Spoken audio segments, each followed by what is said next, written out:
नमस्ते प्यारे दोस्तों। इस ऑडियो सेशंस में टारगेट कॉम्पिटिटिव एग्जाम आपका स्वागत करता है। आज बैंकिंग अवेयरनेस इस चैप्टर में हम चेक और चेक के टाइप्स देखने वाले हैं। Hopefully in a very simplest way we can be understand what are different types of cheque. Before ये ऑडियो सेशन स्टार्ट करने के पहले एटलीस्ट हमें चेक क्या होता है ये जानना बहुत इंपॉर्टेंस होता है। चेक की अगर सिंपल डेफिनेशन हम कहते हैं तो cheque is a negotiable instrument that contains an order to the bank.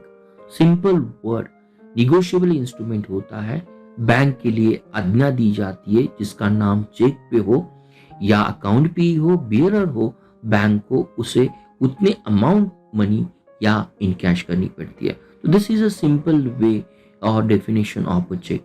Check के लिए अगर ये टर्म कहाँ पे अगर मेंशंस की जाती है तो इंडिया में द निगोशिएबल इंस्ट्रूमेंट एक्ट 1881 होता है। 1881 के तहत ये क्लियरली मेंशंस किया हुआ है कि cheque is a bill of exchange drawn on specified banker and not to express to be payable otherwise than और डिमांड। सिंपल शब्द में उसे हम ये कहेंगे कि चेक बैंकर पे लिखा हुआ होता है और मांग दे पर ये विनिमय विपत्र होता है। इसलिए हमने मेंशंस किया है कि बिल ऑफ एक्सचेंज जब मांग की जाती है तो ये बिल ऑफ एक्सचेंज विनिमय विपत्र बैंक को देना पड़ता है। This is drawn on a specified bank. ये हमने फर्स्ट पॉइंट देखा। चेक का डेफिनेशन देखा। चेक की डेफिनेशन में हमने देखा कि बैंक जो अलग अलग सुविधाएं उनके अकाउंट होल्डर को देती है उसमें चेक आता है। चेक के लिए निगोशिएबल इंस्ट्रूमेंट होता है। यहाँ पे हमने ये भी मेंशंस किया होता है कि ये चेक जो है ना एक इंस्ट्रूमेंट है, वो शर्त रहित होता है कि हम बैंक या बैंक में नगद निकालने के बावजूद भी हम किसी व्यक्ति या संस्था को हम पेमेंट या भुगतान कर सकते हैं। ये फर्स्ट पॉइंट देखा। सेकंड पॉइंट हमारे लिए इंपॉर्टेंस होता है, अगर ये टॉपिक को समझना है तो हमारे लिए तीन टर्म्स बहुत इंपॉर्टेंस होगी। फर्स्ट टर्म आती है ड्रॉवर। ड्रॉवर का मतलब होता है कि जो पर्सन का बैंक अकाउंट होता है या जो पर्सन चेक इशू करता है उसे हम ड्रॉवर कहते हैं, DRAWER। सेकंड टर्म आती है ड्रॉवी। मींस जो पर्सन का अकाउंट जिस बैंक में होता है, पर्सन ऑर्डर करता है जिस बैंक को, तो उस बैंक के लिए हम उसे ड्रॉवी कहते हैं। The person who is directed to make the payment against the cheque. Cheque में जो भी अमाउंट मेंशंस की हुई है ये अमाउंट आपको उस बंदे को देनी है। ये जो ड्रॉवर का ऑर्डर्स होता है जिसके ऊपर दिया जाता है ना, उसके लिए ड्रॉवी कहते हैं। तो ड्रॉवी का मतलब आता है कोई भी बैंक होती है। और जो थर्ड टर्म्स आती है उसे हम पेई कहते हैं। पेई का मतलब होता है the person whose name is mention in the cheque. जिसका नाम चेक में मेंशंस क्या होता है कि इसको पैसे देने हैं, उसके लिए हम पे शब्द का यूज करते हैं। तो होपफुली मुझे पूरी उम्मीद है आपको ये तीनों टर्म्स समझ में आई होगी। ड्रॉवर का मतलब होता है जिसका बैंक अकाउंट है वो ड्रॉवर होता है। ड्रॉवी का मतलब होता है जिस बैंक का अकाउंट है उसके लिए ड्रॉवी होती है। और पे का मतलब होता है जिसको हमें चेक देना है, अगर जिस बंदे का नाम हमने चेक में लिखा होता है उसी लिए हम पे ये टर्म का यूज करते हैं। नेक्स्ट हम आते हैं कि अलग अलग टाइप्स देखते हैं। फर्स्ट चेक आता है जिसे हम बेयरर चेक कहते हैं। बेयरर नाम होता है धारक चेक, या उसे हम खुला चेक या ओपन चेक भी कहते हैं। तो बेयरर चेक का मतलब क्या होता है, अगर हम थोड़ा सा चेक का कोई भी चेक का ब्लैंक फॉर्मेट याद करने की कोशिश कर लेते हैं ना, तो पे के बाद आपको कुछ भी नहीं लिखा हुआ मिलता और बाद में और बेयरर इस शब्द को लिखा हुआ मिलता है। तो अगर इस तरह का चेक होता है जिसका अर्थ ड्रॉवी के नाम से होता है, अगर ये चेक काउंटर पर हम प्रस्तुत करते हैं तो ये प्रस्तुत करने वाला जो भी बंदा होता है जिसका नाम ये पेई होता है उसके लिए ड्रॉवी को बैंक को देना पड़ता है। तो कंपैरेटिवली बेयर का मतलब ये होता है अगर उस पेई के सेक्शन में जिसका भी नाम लिखा होगा ड्रॉवी के लिए कंपलसरी होता है कि वो अमाउंट उनको इन कैश करे। तो ये वेरी सिंपलेस्ट ट्रांसफरेबल साधन होता है। बट अगर चेक गुम जाता है, तो अगर गुम जाने के बाद अगर उसमें पेई में कोई भी नाम नहीं मेंशन कर सकता, तो कोई भी अपना नाम वहीं पे मेंशन करके मे भी बैंक से पैसे या नगद निकालने की ज्यादा चांसेस होती है। तो सबसे अनसिक्योर फॉर्म जो चेक होता है उसे हम बेयरर चेक देखते हैं। फर्स्ट चेक हमने देखा जिसका नाम बेयरर चेक है, या उसे हम खुला चेक कहते हैं, ओपन चेक कहते हैं, या धारक चेक कहते हैं। यहाँ क्या होता है और बेयरर ये शब्द उसमें मेंशन किया होता है। नेक्स्ट जो टाइप आता है एग्जैक्टली अपोजिट होता है बेयरर चेक के, उसके लिए हम ऑर्डर चेक कहते हैं। अभी देखो, चेक फॉर्मेट में और बेयरर इस शब्द को अगर हम क्रॉस करते हैं, क्रॉस का मतलब या उसको कट करते हैं और उसे हम कैंसिल करते हैं, तो उसका मतलब होता है पेई इस सेशन में जिसका नाम लिखा हुआ है ड्रॉवी को उसी को पैसे देने। तो may be at that time bank उसकी आइडेंटिटी पूछ सकती है, मे बी बैंक जिस तरह से आपने विड्रॉल करने की जो स्लिप भरी है उसके लिए आपकी साइन भी मांग सकती है। तो this one thing is most important कि ऑर्डर चेक का मतलब होता है बेरर इस शब्द को रद्द किया जाता है। तो जो व्यक्ति या जिस व्यक्ति का नाम उसमें लिखा होता है उसी व्यक्ति के लिए ये इनकैशेबल होती है या देय अमाउंट होती है। तो एक बार ड्रॉवर ने चेक पर बेयरर को कैंसिल कर दिया ना, तो ये अपने आप में समझ में जाता है कि ये ऑर्डर चेक होता है। This thing is most important.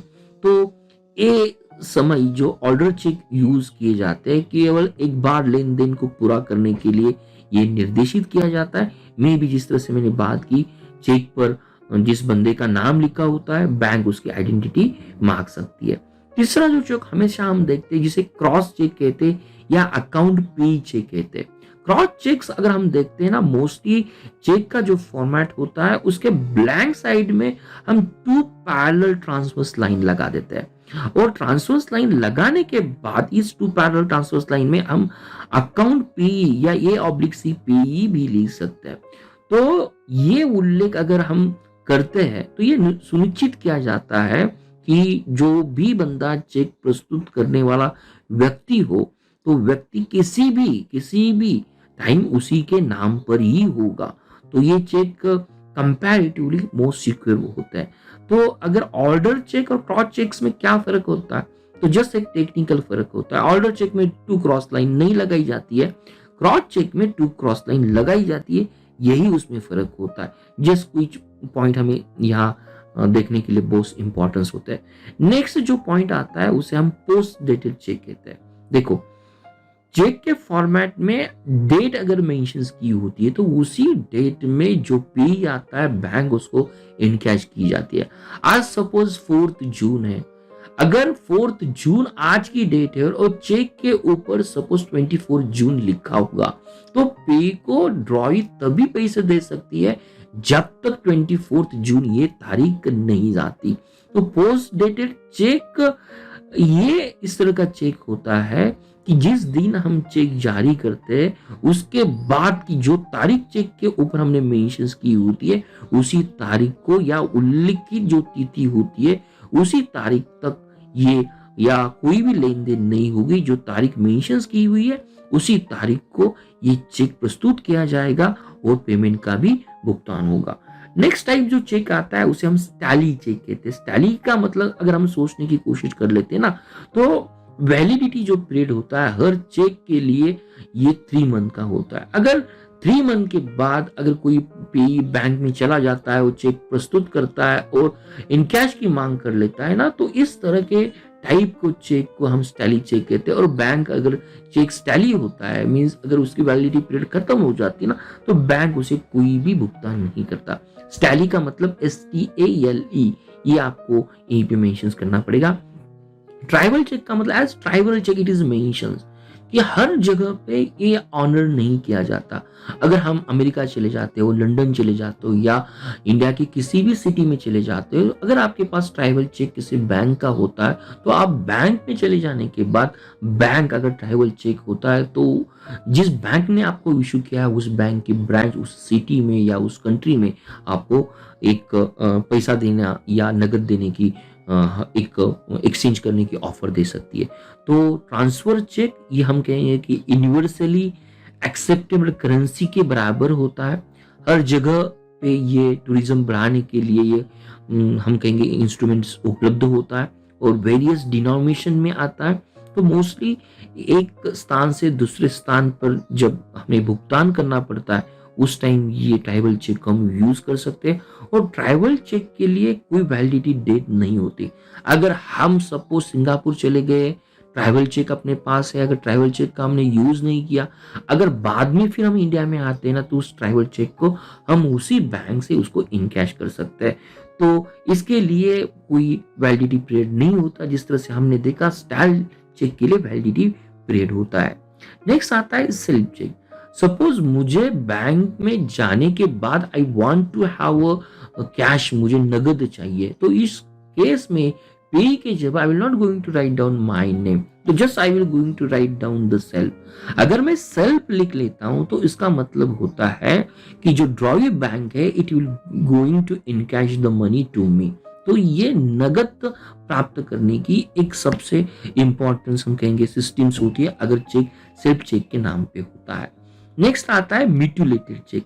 अभी म्यूटिलेटेड शब्द का मीनिंग भी ये होता है कि अगर चेक के किसी वजह से पर्पसली हो, एक्सीडेंटली हो, अगर वो 2 टुकड़ों में काटा जाता है, मोर देन द 4 टुकड़ों में काटा जाता है, या कहीं उसको मिट्टी लगने से खराबी हो जाती, पानी लगने से खराबी हो जाती ना, तो इस चेक के लिए हम म्यूटिलेटेड शब्द का यूज करते हैं। म्यूटिलेटेड, MUTILATED, म्यूटिलेटेड ये शब्द का हम यूज करते हैं। तो जब तक ड्रॉवर का कंफर्मेशन नहीं मिलता कि यस ये म्यूटिलेटेड है, तब तक बैंक उसे भुगतान नहीं करती और मोस्टली केस बैंक इस तरह के चेक को ऑनर नहीं करती। तो सारांश रूप में इस ऑडियो सेक्शन में हमने चेक की डेफिनेशन देखी, जो निगोशिएबल इंस्ट्रूमेंट 8081 के अंदर बिल ऑफ एक्सचेंज आता है, डिमांड करने पर ही उसकी भुगतान होती है। उसके बाद हमने ड्रॉवर देखा, ड्रॉवी देखा, पे का डिफरेंस देखा और चेक के टाइप देखे। उनमें से मोस्ट इंपॉर्टेंट जो चेक के टाइप थे, जिसे हमने कहा था बेयरर चेक या उसे हम धारक चेक या खुला चेक कहते हैं। सेकंड चेक जिसे हमने कहा ऑर्डर चेक का। थर्ड चेक का टाइप था क्रॉस चेक था।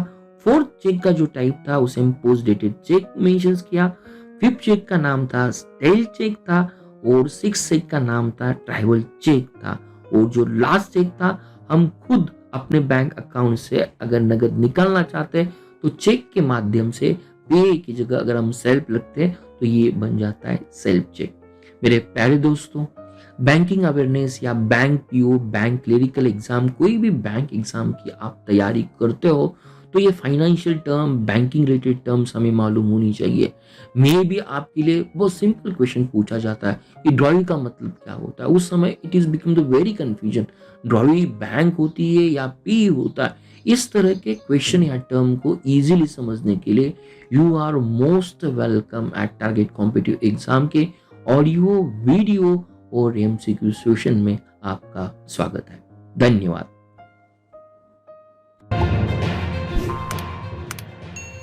Thank you for watching Target with Professor Peace Positive Vic. We request you to be a voluntary donator to become our prime and pride motivator.